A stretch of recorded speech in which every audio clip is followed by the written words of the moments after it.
Hey there! Welcome back to Daily English Mastery. Today, we're diving into something that frustrates literally every English learner out there. You know that feeling when you've been studying English for months, maybe even years, and then you try to watch a movie without subtitles and nothing? It's like they're speaking a completely different language, right? Or maybe you're in a conversation with a native speaker, and suddenly your brain just freezes. You know English, you passed all your tests, but somehow, when real people speak, everything falls apart. Well, today, I'm going to tell you exactly why this happens, and more importantly, how to fix it once and for all. Let me start with a truth bomb that might shock you.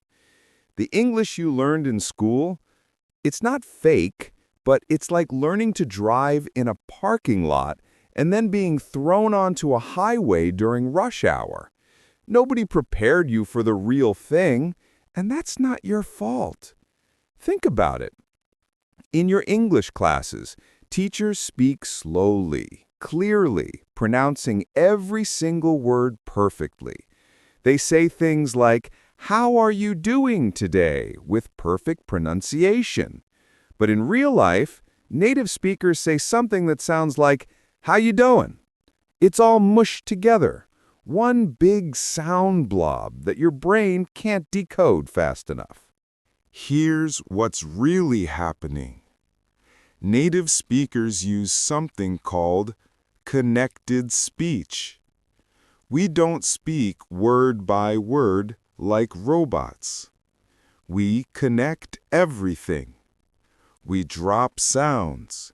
We merge words. We use contractions you've never heard before.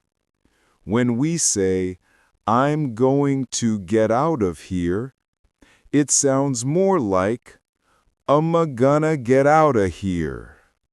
See the difference? But wait. It gets worse. Remember all those phrasal verbs you memorized?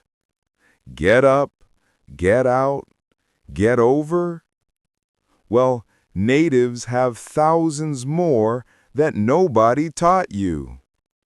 We say things like, "I'm a bounce," instead of, "I'm leaving."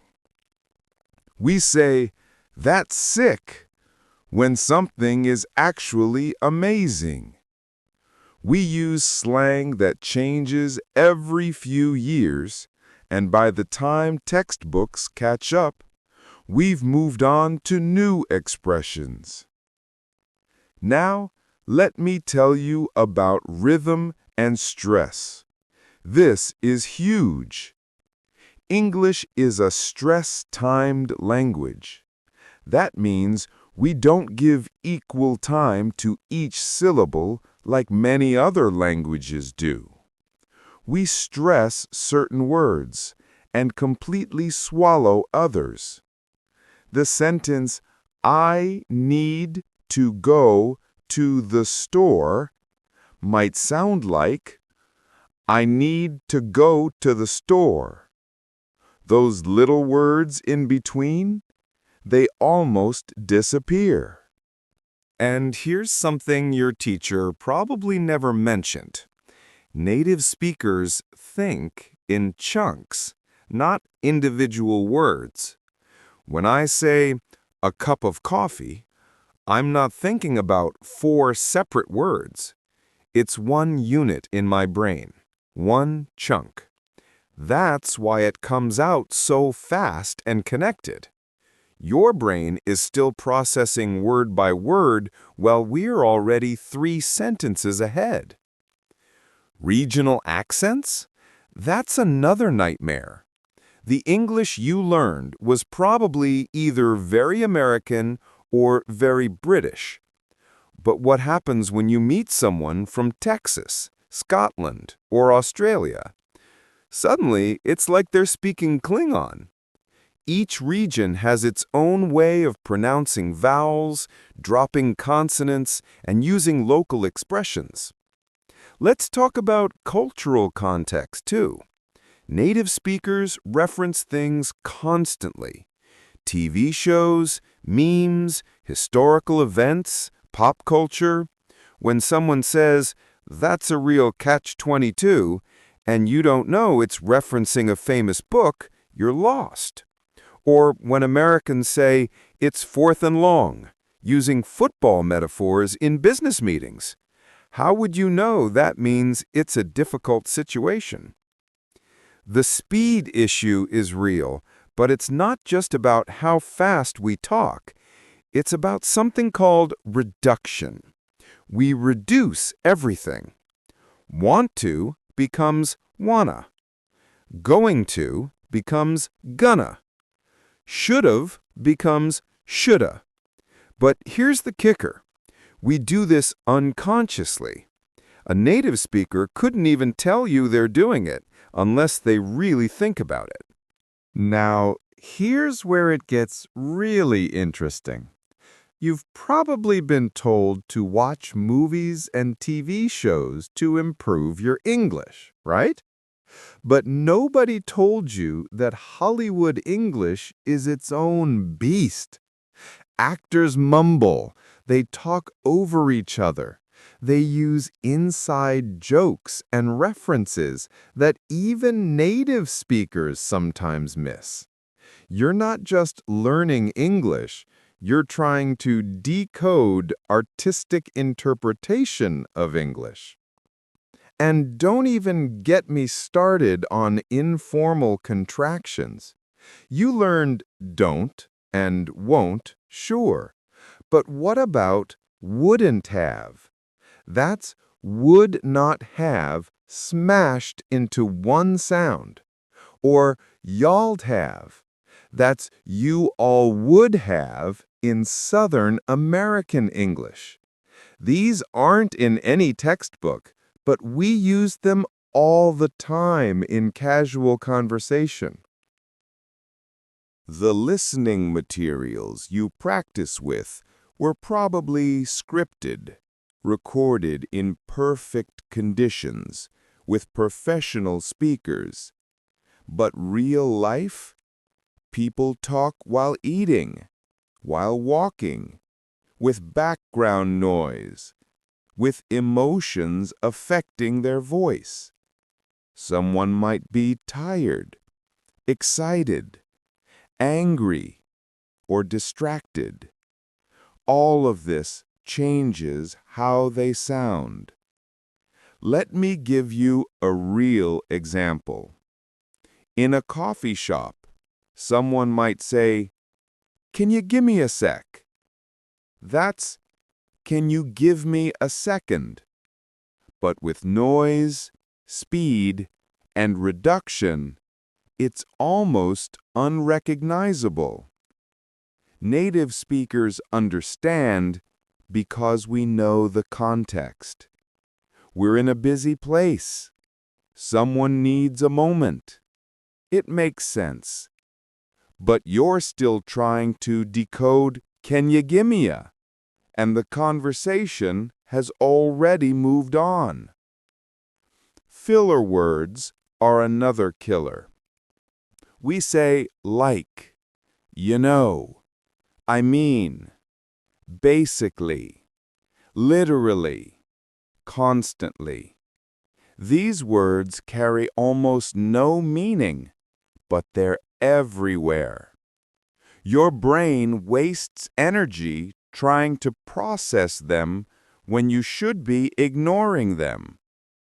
A sentence might be, "So, like, I was basically, trying to, figure out what to do." The actual message is, "I was trying to figure out what to do." Half the words were just filler. Now, implicit meaning is huge in natural conversation. When someone says, "That's interesting," it might actually mean, "That's weird." Or even, "I disagree, but I'm being polite."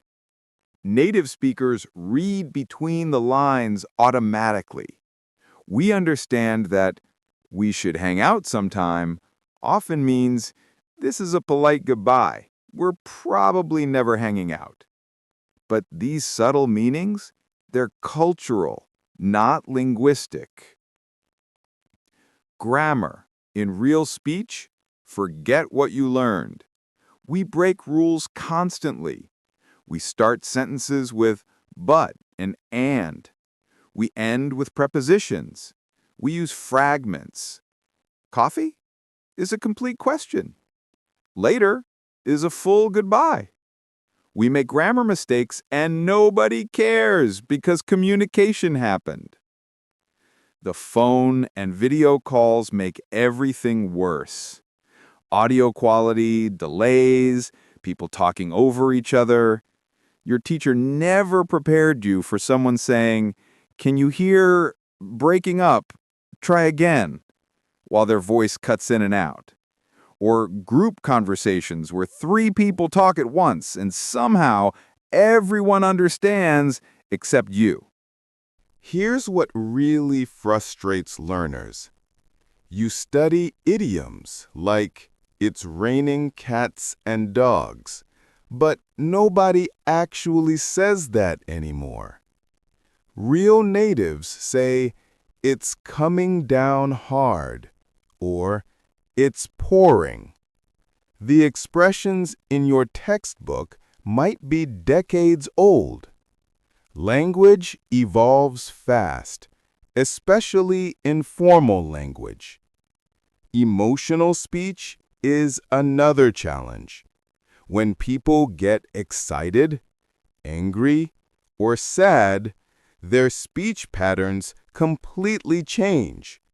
Speed, pitch, clarity, everything shifts. Someone might speak perfectly clear when calm, then become incomprehensible when telling an exciting story. "Oh my God, you'll never believe what just happened." And pronunciation variations within single words? Huge problem. The word water sounds different in American, British, Australian, and Indian English. Americans might say water, British water, and Australian something in between. Same word, completely different sounds. The truth is, native speakers use something called accommodation. We adjust our speech based on who we're talking to.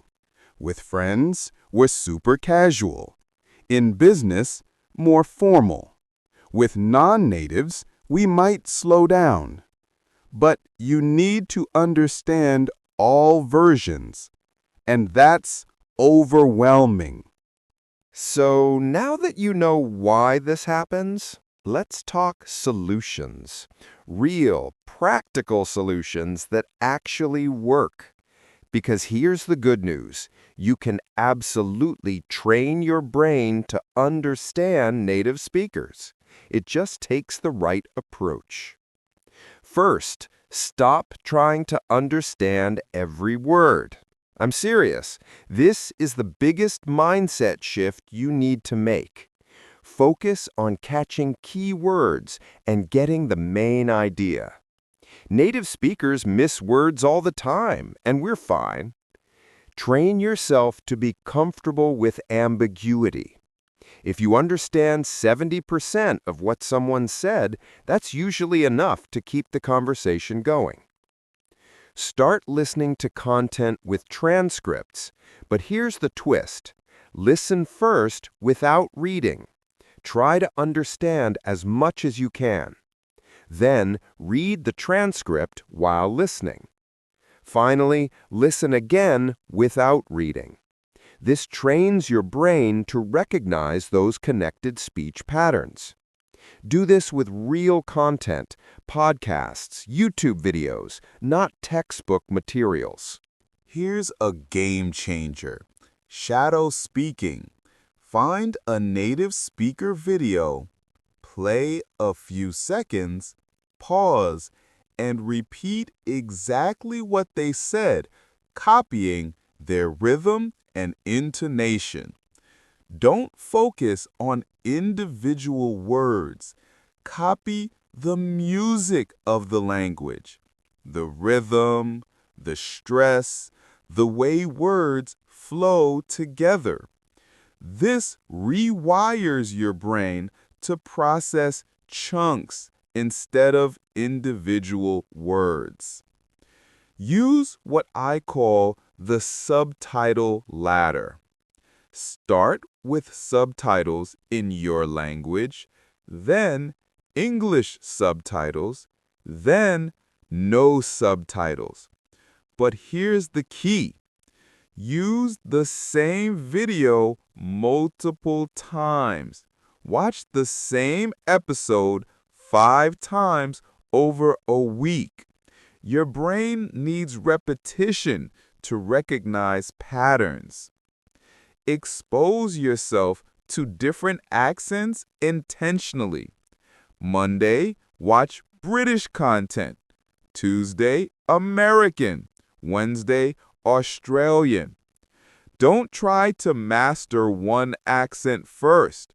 Your brain needs to understand that English has variations, and that's normal. It's like training your ears to be flexible. Learn the most common reductions and connected speech patterns. There are maybe 50 that cover 80% of what you'll hear. Gonna, wanna, gotta, kinda, sorta, shoulda, woulda, coulda. Practice saying them yourself. If you can produce them, you'll recognize them better. Here's something powerful. Focus on stressed words only. In any sentence, usually only 2 to 3 words carry the real meaning. The others are just grammatical glue. Train yourself to catch those content words and ignore the function words. I'm going to the store tomorrow morning. Just catch going, store, tomorrow. That's enough. Watch content about topics you already know well. If you love cooking, watch cooking shows in English. Your background knowledge helps predict what they're saying. Context is your best friend. Use it strategically. Start with one person speaking, then 2, then group conversations. Build up gradually. Podcasts with one host are easier than movies with multiple characters. Master the easy stuff first.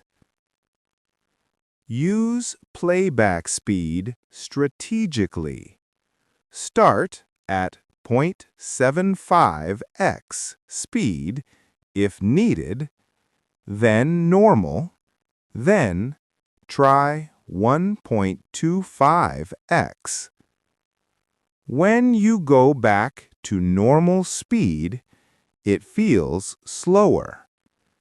It's like training with weights. Learn cultural references actively. When someone mentions something you don't know, Google it. Build your cultural knowledge alongside your language skills. Understanding context makes everything easier. Practice with background noise intentionally. Play a podcast while doing dishes, while walking, with music in the background. Real life is noisy. Train for reality, not perfect conditions. Here's a mindset trick. Celebrate partial understanding. If you caught 50% today and 51% tomorrow, that's progress. Stop expecting perfection. Native speakers don't understand everything either, especially in movies or with certain accents. Find your anchor sounds. These are sounds or words you always recognize. Use them as stepping stones in conversation. If you always hear actually clearly, use that as a reset point to catch what comes next. Record yourself having conversations, then listen back. You'll notice patterns in what you miss. Maybe you always lose track after question words, or when people speak emotionally. Identify your weak spots and target them. The ultimate truth? Time and exposure. There's no magic pill, but with smart, targeted practice, you can compress years into months. Listen actively every single day. Even 20 minutes of focused practice beats hours of passive watching.